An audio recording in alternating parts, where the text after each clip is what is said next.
Hey guys, good morning. Welcome back to my channel and I hope सबकी preparation बहुत अच्छी चल रही है एंड सबने चैप्टर नंबर 1 और 2 अच्छे से देख लिया है। आई नो मैंने एक रूल इम्प्लीमेंट किया था कि मैं 9.8K से पहले ये वीडियो नहीं डालूंगी, but me being me and I know I am such a nice person. Ma'am कितने सेल्फ ऑब्सेस्ड हो आप। हाँ मैं हूँ। ठीक है, तो आज हम स्टार्ट करते हैं चैप्टर नंबर 3। हाँ, तुमने अपना प्रॉमिस नहीं रखा, अभी भी मेरे सब्सक्राइबर 9.62 के ही है। कोई बात नहीं, होते रहेंगे सब्सक्राइबर, बट तुम्हारी पढ़ाई नहीं रुकनी चाहिए। एंड अगर मेरा एक बार फ्लो टूट गया तो फिर मैं छोड़ देती हूँ प्लेलिस्ट। तो ऐसा ना हो इसलिए मैं चैप्टर नंबर 3 स्टार्ट कर रही हूँ।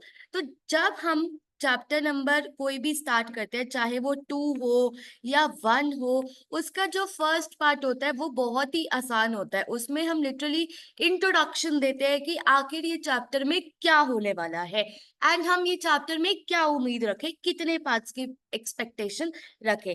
तो chapter number 2 also went till 6 part, जिसमें पहला was all about introduction, right. तो सिमिलरली आपका चैप्टर नंबर 3 है, चैप्टर नंबर 3 का ये पहला पार्ट है एंड इसके आगे और भी पार्ट्स आएंगे।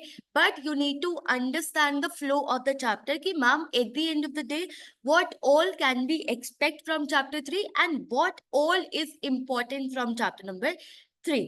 ठीक है, चैप्टर नंबर 2 आई होप किसी को डाउट नहीं है। एंड जो 2 टॉपिक्स मैंने छोड़े थे प्लीज उन्हें रीड कर लेना। ये नहीं कि मैम के भरोसे मैम ने भी छोड़ दिए हम भी छोड़ देते हैं। गाइस तुम्हारा पेपर है, you need to study well. Now let's see how many chapters we have done. Ma'am obviously अगर चैप्टर 3 पे है तो 2 चैप्टर हो गए ना। हाँ, तो congratulations, 2 chapters are completed from my end. Today I will be starting with chapter number 3. Total we have 13 chapters. Total we have 13 chapters. Okay. Now Bollywood gave us few best teachers. Before I start with the labor cost, थोड़ा इसे real life से relate करते हैं, थोड़ा इस concept को अच्छे से समझते हैं, सो दैट चाहे ये पेपर के बाद भी हमारा इंटरव्यूअर हमसे कुछ पूछ ले इस टॉपिक के ऊपर तो हमें आता हो। ये नहीं कि मैम लेबर कॉस्ट इज ब्ला ब्ला ब्ला ब्ला ब्ला ब्ला रट के बैठे और 2 दिन बाद रटना भूल जाते हैं। ठीक है, अगर कंसेप्ट को बिना समझे रटोगे तो आज याद रहेगा, दूसरे दिन याद रहेगा, तीसरे दिन याद रहेगा, पेपर के बाद तुम डब्बा गुल होंगे। क्या होंगे? डब्बा गुल। ठीक है, तो ऐसा ना हो। मैं हमेशा ट्राई करती हूँ कि तुम्हें मैं रियल लाइफ एग्जांपल दूं। मैम बस कुछ भी करना, वो पिज्जा वापस मत लाना, उसे चैप्टर 2 में ही रहने दो। हाँ, मैं नहीं ला रही। ठीक है, तो चैप्टर 3 की स्टार्ट करते हैं हम टीचर से, बॉलीवुड से। Guys, who is your favourite Bollywood teacher? Okay, I will tell you mine. So of course this person, Hrithik Roshan, Hichki. अच्छा, tell me which movie it was. किसी को याद है कौन सी मूवी थी? It was related to maths. ठीक है, बताओ। बहुत बहुत 30 आते हैं इसकी मूवी के नाम पे। ठीक है, तो tell me the name of this particular movie in comment section. Of course Hichki and हमारे जीतू भैया, कोटा फैक्ट्री, राइट। बट अभी भी सबकी फेवरेट एक ही है। ठीक है, इसे कोई बीट नहीं कर पाया है। सो मैं ये क्यों एग्जांपल्स दे रही हूँ, इसका मतलब समझते हैं क्या रेलेवेंस होता है। Teachers, teachers are directly contributing in your school. ठीक है, मतलब कोई भी इंस्टीट्यूशन है, कोई भी स्कूल है या कुछ भी है, teachers are directly responsible. Teachers are directly responsible. क्या कोई स्कूल बिना टीचर्स के चल सकता है? क्या तुम बच्चों को बिना टीचर्स के पढ़ा सकते हो? नहीं पढ़ा सकते, right. So teachers are directly related to the learning, they are directly related to the learning. ठीक है मैम, तो ये तो समझ में आया, it is a direct cost for a school. But अभी तक हमने कौन सी डायरेक्ट कॉस्ट पढ़ी है मैम? मटेरियल। क्या पढ़ी है? Direct material cost. वो पिज्जा में चीज, मैम फिर आ गई आपकी पिज्जा। ठीक है, पिज्जा में cheese was a direct material cost. Ma'am but ये लोग मटेरियल थोड़ी ना है, they are human, they are human. इन्हें हम मटेरियल वाली कैटेगरी में थोड़ी ना डाल सकते हैं। They are man power, they are man power. तो हाँ, ये है हमारी direct labour cost, direct labour cost. ठीक है, direct man power cost, direct human resource cost, ठीक है, they are the ones who are directly related, ठीक है, अगर मैं किसी इंस्टीट्यूशन से बात करूं, they are directly related, institution की सक्सेस इनके ऊपर है, they are providing the services of teaching and without them this won't be possible, तो डायरेक्टली दे आर रिलेटेड, समझ में आया? Teachers, they are directly involve in the core educational activity and hence इनकी जो salaries होगी वो क्या होगी, डायरेक्ट लेबर कॉस्ट, क्या होगी, डायरेक्ट लेबर कॉस्ट, ठीक है। अब व्हाट अबाउट देम, ये भी तो काम कर रहे हैं, ये भी तो पढ़ा रहे हैं, ये भी तो रिस्पॉन्सिबल थे, ये प्रिंसिपल, इनकी सैलरी का क्या, क्या वो भी डायरेक्ट लेबर कॉस्ट में जाएगी? Are they directly contributing, are they directly teaching students? No ma'am, they are involved in admin, they are responsible for overlooking the school as a whole, right? So directly तो ये involved नहीं है, they are indirectly involved, they are indirectly involved, your principal, your vice principal, who are administrators and they are responsible for managing the school, oversee करते हैं, तो they are indirect labour cost, indirect labour cost, ठीक है। तो अब चाहे तुमसे कोई भी पूछ ले, तुम डायरेक्ट और इनडायरेक्ट लेबर कॉस्ट का डिफरेंस कभी भी नहीं भूलोगे। अब आते हैं हम अपने चैप्टर पे, हो गया मैम बॉलीवुड से बाहर आओ, आ जाओ आ जाओ, come come guys, you also come, ठीक है, प्लीज सब बॉलीवुड से बाहर आओ।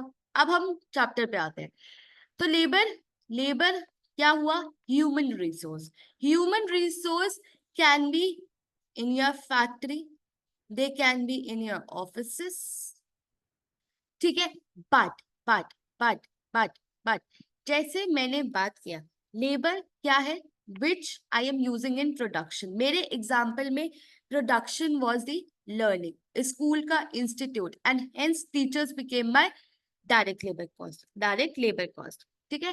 Second major element after the cost, अगर आप किसी भी चीज का, लेट्स से आज अगर मैं एक सूट सिलवाने जाती हूँ, ठीक है, सबसे पहले इंपॉर्टेंट होता है कपड़े की कॉस्ट, क्या होती है, कपड़े की cost, for example it is of 500, फिर सबसे मोटी कॉस्ट, मैम कभी कभी तो आजकल ये इतनी महंगाई हो गई है कि कपड़े से ज्यादा उसमें लेबर देनी पड़ती है, राइट, तो टेलर अपनी कॉस्ट लगाता है, राइट, टेलर अपनी कॉस्ट लगाता है, तो ये कॉस्ट, ये cost is the labour cost, this cost is a labour cost, this cost is a labour cost.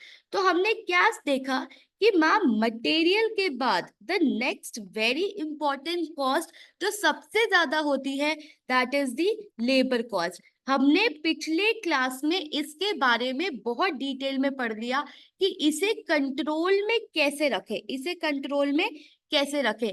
अब आपको ये सीखना पड़ेगा कि लेबर कॉस्ट को कैसे कंट्रोल में रखें, लेबर कॉस्ट को कैसे कंट्रोल में रखें, राइट, बिकॉज अगर आपको टोटल कॉस्ट को कंट्रोल में रखना है तो आप उसका ब्रेकडाउन देखो ना, मटेरियल को कंट्रोल में कर लिया, अब next highest would be labour, you need to control this cost as well, ठीक है। तो it becomes very important for a manager, for a owner, for companies to control the labor cost, ठीक है। their role cannot be underestimated despite AI and machine, no matter आपकी factory में कितनी बड़ी बड़ी मशीन्स है, रोबोट्स है, कुछ भी हो, AI टूल्स है, कुछ भी हो, बट अभी भी आज के जमाने में human resource is the most important resource for any company. अब higher efficiency, lower cost of production, for example आपके वेयर हाउस में दो लोग काम कर रहे हैं, एक है राम और एक है श्याम, ठीक है, ये बंदा आ रहा है, सुबह आता है 1000 यूनिट्स बना देता है, ठीक है, he is working very efficiently, he is working very efficiently। तो अगर आप ये देखोगे तो आपकी cost would be low, ma'am कैसे, per unit cost would be low, for example हम इन्हें 1000 रुपए दे रहे हैं, तो 1 rupee per unit would be his cost, but शाम आ रहे हैं मैम आते हैं, सो जाते हैं, लंच करने भाग जाते हैं, और दिन में सिर्फ 200 यूनिट्स बना रहे हैं, दिन में सिर्फ 200 यूनिट्स बना रहे हैं, और बाकी टाइम वेस्ट करता है। तो अगर आप इसकी कॉस्ट निकालोगे, इसकी कॉस्ट निकालोगे, it is taking 5 rupees per unit. तो देख रहे हो, as you are efficient, as the labor is efficient, the cost is reducing, the cost is reducing। Ma'am कैसे? 1 रुपी, 5 रुपी, 1 रुपी, 5 रुपी, 1000 यूनिट्स, 200 यूनिट्स, 1000 यूनिट्स, 200 यूनिट्स। तो जैसे जैसे यूनिट्स बढ़ी, कॉस्ट पर यूनिट कम हो गई, कॉस्ट पर यूनिट कम हो गई। तो ये समझ में आ गया। And finally, hence proper organization for accounting and control of the labor cost, and hence we ensure that हम अपनी labor cost का proper accounting कर रहे हैं, proper उसे control दे रहे हैं, because it is a very important cost for an organization। ठीक है, देखा कितनी मेहनत लगती है एक टॉपिक को समझाने में। So as I discussed, there are two kinds of labor cost, direct labor cost and indirect labor cost। Ma'am Sushmita Sen and your 3 idiots के प्रिंसिपल, अब तो हमेशा याद रहेगा। नहीं, ऐसे याद नहीं करना है, ठीक है? ये मत लिख के आ जाना teachers. Okay, that was just to explain you. अब हम बात करते हैं डायरेक्ट लेबर कॉस्ट की। Direct labour cost is a labour cost जो डायरेक्टली इन्वॉल्व है आपके रॉ मटेरियल को फिनिश प्रोडक्ट में बनाने के लिए। फॉर एग्जाम्पल, आपकी शर्ट की फैक्ट्री है, तो जिसने कॉटन से शर्ट बनाई, ठीक है, जो फैक्ट्री में लगा पड़ा है अपना खून पसीना एक करने में, that is your direct labour cost, that is your direct labour cost. ठीक है, तो they are directly engaged in the production work and can be conveniently identified or attributed wholly to a particular job or cost unit। okay, so हमने पिछली बार भी पढ़ा था in the first chapter that direct cost is easy to attribute, it is easy to allocate, it can be conveniently available। ठीक है, तो ये सब चीजें ना तुम भूलना मत, चाहे तुम डायरेक्ट लेबर कॉस्ट की बात कर रहे हो या मटेरियल कॉस्ट की बात कर रहे हो, the terms would remain same, conveniently identified, attributable to a particular job process or cost unit। ठीक है, so directly engage in production work की तरह अगर हम मटेरियल कॉस्ट लिख रहे होते, direct material cost, we would have written directly used in production. ठीक है, इंगेज की जगह यूज हो जाता। What could be the other example? Readymade garments, जो आप टेलर को पैसे देते हो, टेक्सटाइल मिल में जो आप वीवर को पैसे दोगे। So wages of machine operator is all your direct cost के एग्जाम्पल। आई होप सबको समझ में आया होगा। फाइन। इनडायरेक्ट लेबर कॉस्ट कौन सी होती है? जो आप डायरेक्टली उस बंदे को नहीं दे रहे। फॉर एग्जाम्पल, अगर मैं स्कूल में बात करूं, स्कूल में ma'am teachers are your direct cost. आपके स्कूल में मेड्स होती होंगी, right? They are not directly contributing to the learning part, they are indirectly contributing to the school. तो वो क्या है? They are your indirect cost, they are your indirect cost. ठीक है, wages paid to those workers who are not directly engaged in converting raw material into finished good। Obviously आप made की salary ऐसे divide कर सकते हो कि इतने स्टूडेंट्स को इतने इसने सर्विस दी, इतना इतना इतना इतना इतना इतना, no, it can not be. ठीक है, वो ओवरऑल देखा जाता है, it is considered overall. Examples can be your supervisor, clerks, peons, watchmen, cleaners. All these are your indirect labor cost. All these are your indirect labor cost। ठीक है, those who are not directly involved in the production of the raw material or conversion of raw material into finished products। I hope सबको समझ में आया होगा। अब आता है चैप्टर 3 के इम्पोर्टेंट पार्ट्स। तो अभी तक हमने क्या किया? What is labour cost, what are the kinds of labour cost. तो लेबर कॉस्ट सबको समझ में आया। Kinds of labour cost was direct labour cost and indirect labour cost, उसका मीनिंग एंड उसके एग्जांपल्स वो समझना है।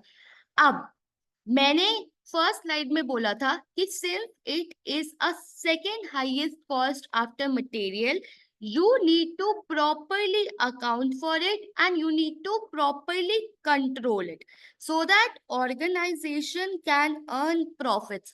because जितना total cost कंट्रोल में रहेगा, और वो कंट्रोल में कैसे रहेगा? जब मटेरियल कंट्रोल में रहेगा और लेबर कंट्रोल में रहेगी, उतना आप प्रॉफिट जनरेट कर सकते हो। तो लेबर कॉस्ट को कंट्रोल करना, अकाउंट करना is very very important. Ma'am why accounting is important? Control समझ में आ गया, अकाउंटिंग। गाइस सबसे पहले फाइनेंशियल स्टेटमेंट्स बनाने के लिए आपको अकाउंटिंग करनी पड़ेगी, राइट? उसमें लेबर कॉस्ट इन्वॉल्व करते हैं हम, डायरेक्ट कॉस्ट, इनडायरेक्ट कॉस्ट। तो सारा जीपी एनपी निकालने के लिए, ग्रॉस प्रॉफिट नेट प्रॉफिट निकालने के लिए हमें ये जरूरत पड़ती है।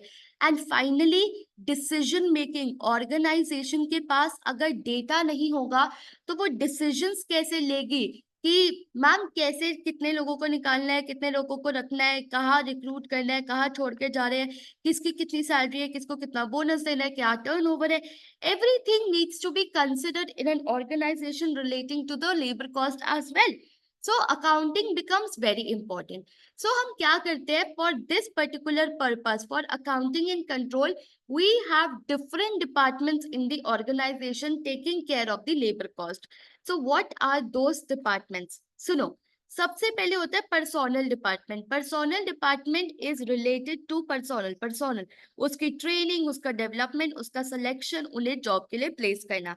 फिर आता है इंजीनियरिंग डिपार्टमेंट, आपके वर्क एनवायरनमेंट को आपके लिए सेफ बनाना। फॉर एग्जाम्पल फैक्ट्री में बड़ी बड़ी मशीन्स है, बड़ी बड़ी मशीन्स है, तो उन्हें टाइमली ठीक करना, लोगों का टाइम नोट करना, everything is done by engineering department.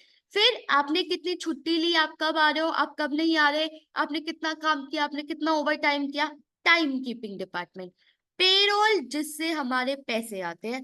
And finally जो अकाउंटिंग करता है, that is cost accounting department. ठीक है, तो ये आपके 5 डिपार्टमेंट होते हैं।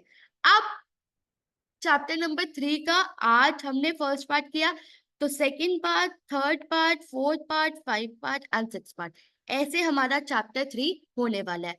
आई नो सबसे इंपॉर्टेंट आपके लिए कुछ कुछ डिपार्टमेंट्स होंगे, बहुत इंपॉर्टेंट होते हैं, बिकॉज उसमें न्यूमेरिकल्स भी आएंगे। ठीक है, तो कुछ डिपार्टमेंट बहुत इंपॉर्टेंट है एंड कुछ can be done very easily by you. 6 के 6 नहीं करवाऊंगी मैं, मतलब सारे डिपार्टमेंट्स नहीं करवाऊंगी। There will be few departments जो आपको अपने एंड पे रीड करना पड़ेगा। ठीक है, we'll see, but in next class, in next part, what we will be doing is personal department, which is very very very very very important. आप इसे किसी भी हालत में मिस नहीं कर सकते, बिकॉज अगर आप 10 ईयर फॉलो कर रहे हो, you will see 2 to 3 questions relating to this topic. And अगर आप कोई और बुक फॉलो कर रहे हो, तो उसके बैक पे सारे क्वेश्चंस इसी के होते हैं। ठीक है, तो ये सबसे इंपॉर्टेंट डिपार्टमेंट है आपके पूरे चैप्टर में से, एंड इसमें से क्वेश्चन आ सकता है। ठीक है, I will see you in the next part. Now have a good day, bye bye, take care and don't forget to subscribe to my channel. Bye.